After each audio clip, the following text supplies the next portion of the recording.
Greetings, programs. I am Sark. Welcome to the grid. Today's game is a chess piece with the Edit Poly tools. Thought I might show a couple ways to achieve this goal. I'm going to hit Alt W here. So for something like a pawn, it might be easiest just to go ahead and lathe it, right? This is where you would take your spline tools and just trace out your pawn. Might want to slow my mouse down a little.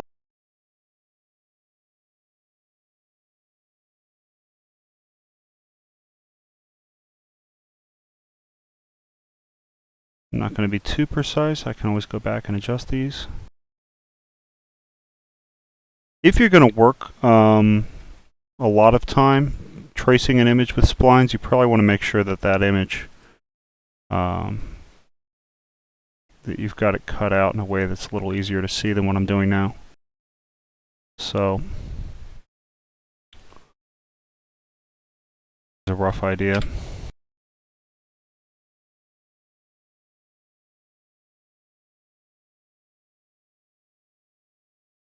Probably you would want to get an alpha from that image, and that would give you a chance to sort of trace it more easily. W.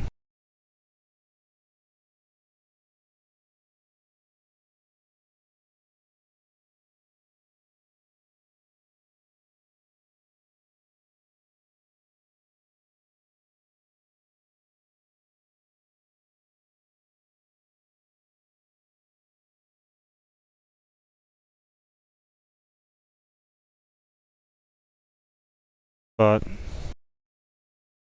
just for a quick example,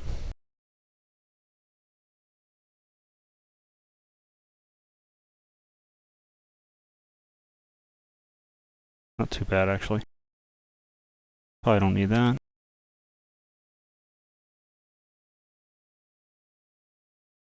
It's probably all right.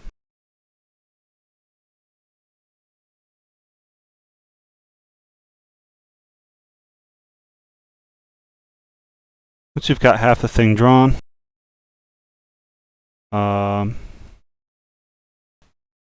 just zero these out. So the top vertex and the bottom vertex are aligned with one another.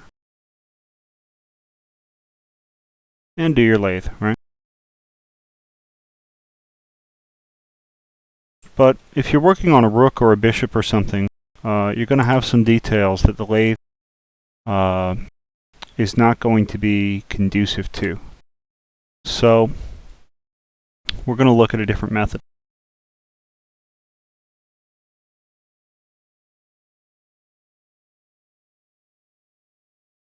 Take a cylinder.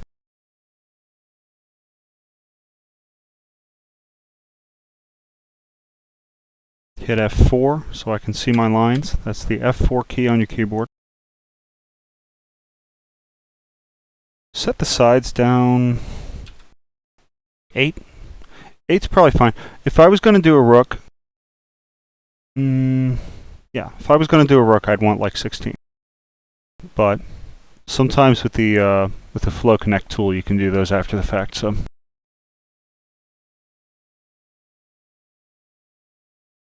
right-click, convert to editable poly.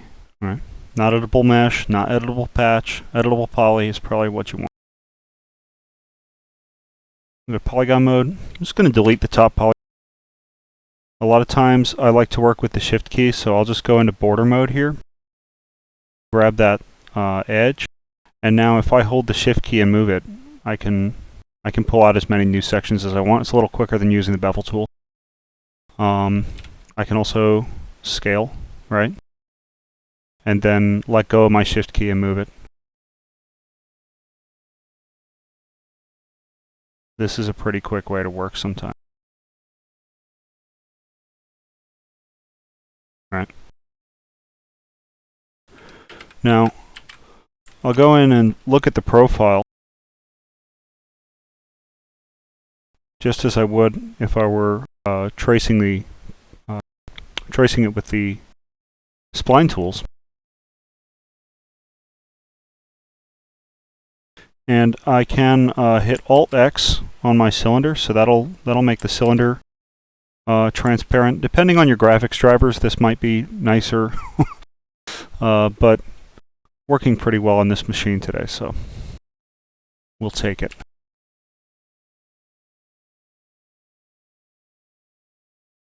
I never did center up my cylinder, did I? Look, I'm off center, so let's do that before we get too far.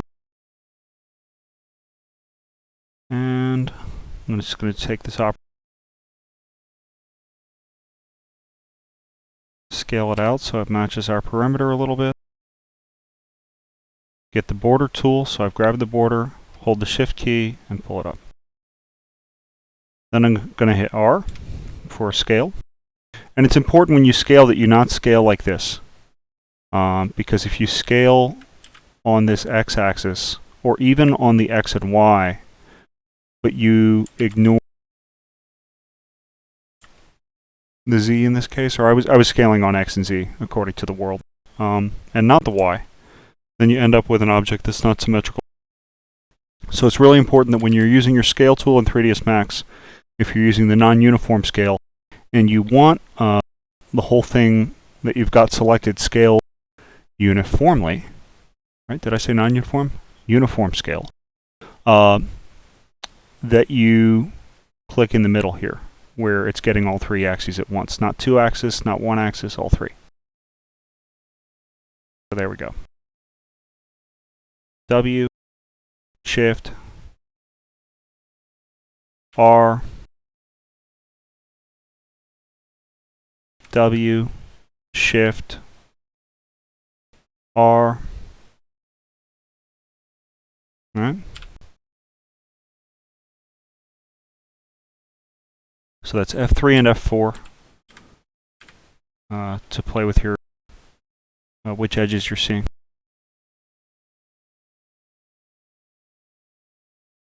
Let's come in a little further.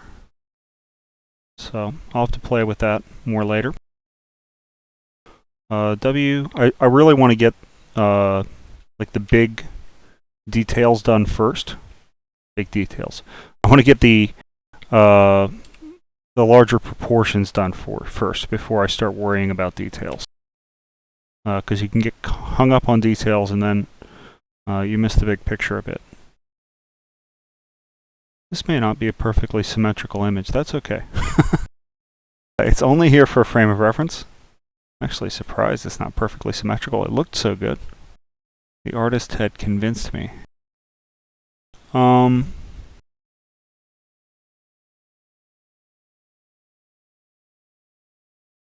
can always go back in and drop in a few connections, or you can use your Swift loop. Dump them in that way. So there's really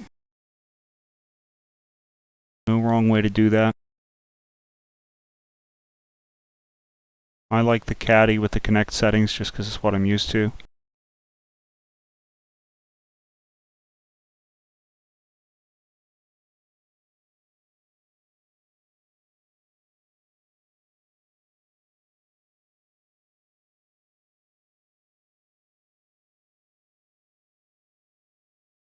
At least 3. We'll take these. We'll pull them out. We'll just use... let's just do... Yeah, see, they want to go away from the center. That's actually probably not the worst thing. We'll do like that. Then we'll do this center one. Alright. Go back in here. Drop in a few more loops. Just going to use my Swift loop now. Trying to get used to using that a little more often. Saves me time.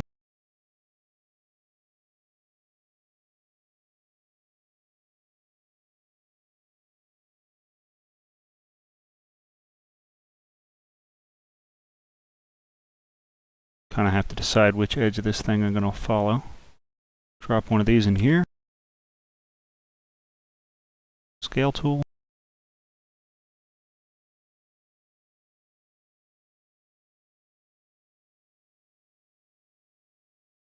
Don't want to go too overboard with this because we're going to throw a turbo smooth on it in the end. And that's going to handle most of this. Just thinking about our edge flow a little.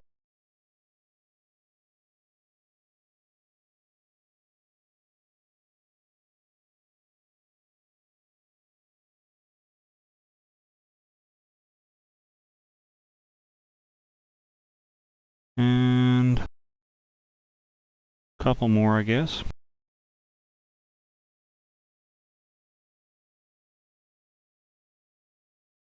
The closer that you have two edges near to one another, and the more parallel they are, the sharper a turn you're going to get. So if I want to make this really sharp in here, I could just drop another edge. And probably one up here. Just to make those sections a little cleaner. And actually there probably ought to be one right about here. Kind of got these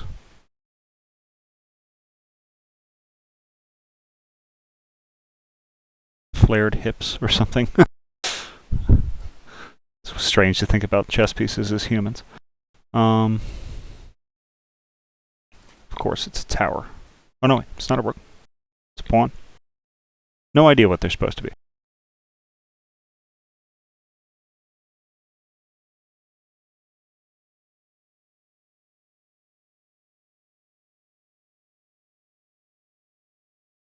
Scale tool again.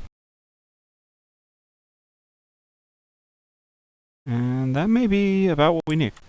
So Alt W, Alt X, come back here, and of course we want to cap off the top. And these, and hit connect. And go to the cut tool down here. Click here, click. It's tricky, you got to be right on the vertex. There you go. Right click when you're finished. Little lag. And get the move tool and be in vertex mode. The hotkey is 1 for vertex mode. Alright. You're probably there for the cut tool anyway. And you just want to make sure that when you click on each of these and move them, there aren't like 2 there. That means that it welded properly.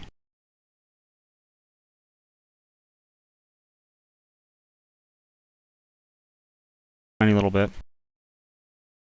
And it's kind of going to make a little stretch there, but I think we're okay just because we're about to probably do 2 iterations. So turn on the NURMS, turn on the second iteration.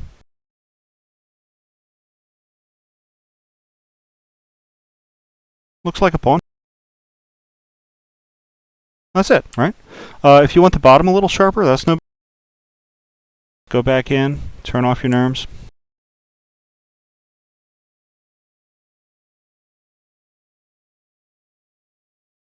Do a little inset here.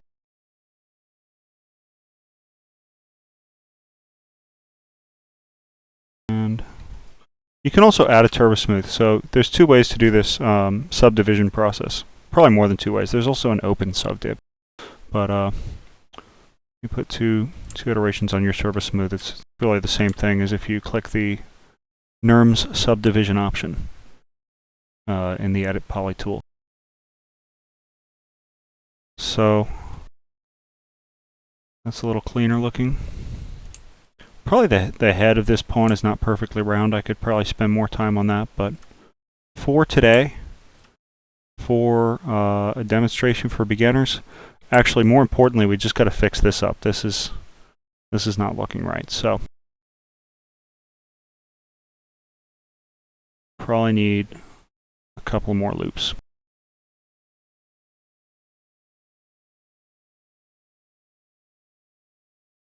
There.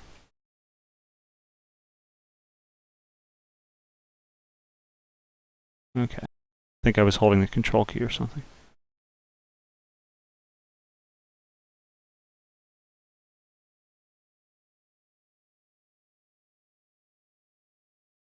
really wants a pronounced shape here. Wants this like clean disc tube, like it's wearing a floaty.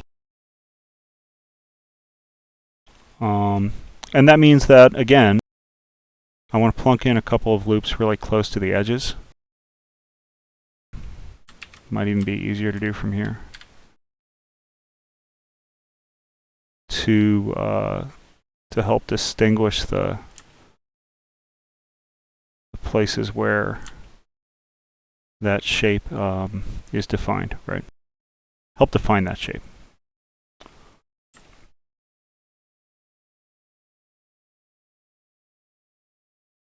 Yeah, that's a lot cleaner. Might be a little extreme what I did, but yeah. So this is kind of light bulb shaped too, so let's fix the sphere. I was procrastinating on it, right? You know what's funny is there's actually, we can get away with this. There's a tool called Spherify.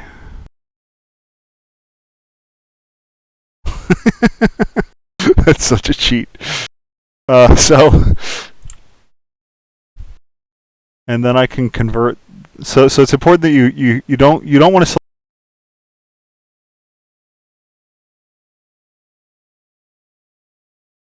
do this. That's not right. Make sure you've got the parts that you actually want spherical. But here, you know, yeah, that's what we want. Let's see how that turbo smooth. Let's see, convert to editable poly, and then see if it loses that spherical shape a little too much.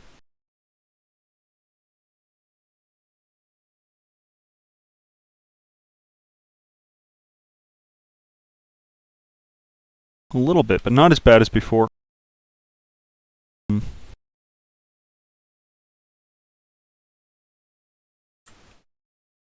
So you could even throw an FFD on afterward. Right, so you could select these parts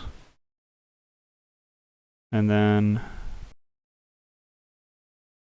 smooth and then put an FFD.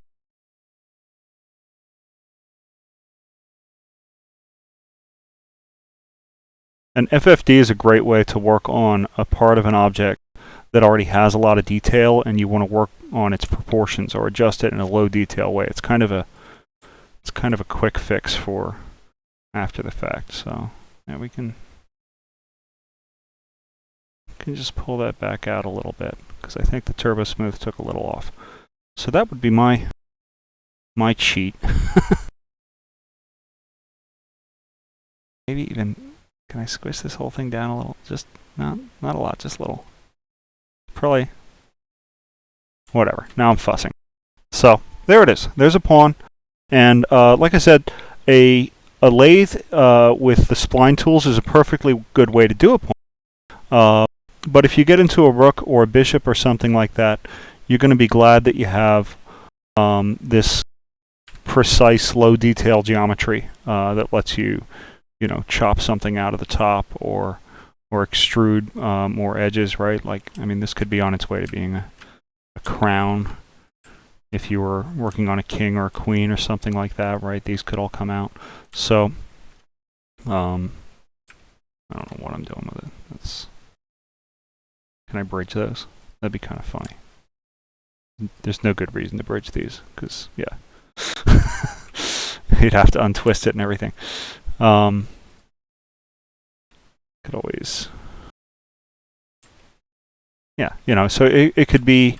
You've got this detail to work with, whereas if you lathe it, you really don't have a lot of choices once you press lathe, because there's just going to be so much geometry there. So there are some edit poly uses and tricks, and that's it for today. So good luck, have fun.